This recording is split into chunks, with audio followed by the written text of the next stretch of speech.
ცხოვრობთ ხელოვნური ინტელექტის ეპოქაში. ერთ-ერთ არყის კომპანიას უკეთებდი წლების წინ შეკვეთა მივიღეთ. კვლევა მაჩვენა, რომ ბოთლის ფორმაზე იყო დასმული კითხვა და მოკლედ ოთხკუთხა ფორმის ბოთლი ითვლებოდა ხარისხიანად.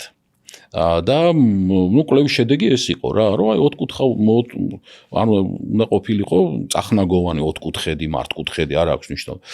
და ეს დასკვნა დაიდო. ჩვენ დაუფიქრდით, დავიწყეთ კიდევ უფრო სიღრმისეულად შესვლა ამ თემაში და იცი რა ვნახეთ, რომ იმ დროისთვის უკრაინულ არყებს ეჭირა ის საფასო სეგმენტი და უკრაინული არყები ხასიათდებოდა ოთხკუთხა ფორმით.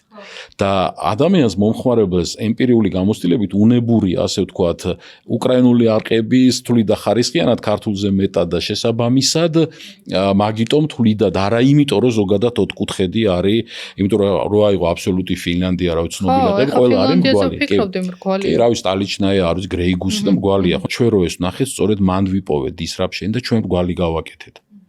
ანუ ხელოვნური ინტელექტი ამას ვერ ისამს. ხელოვნური ინტელექტი გეტყვის, აი კვლევამ რაც გააკეთა, იმას დასერჩავდა, ნახავდა და მოგცემდა, მაგრამ მე გადაწყვეტილებას ვერ იზამს.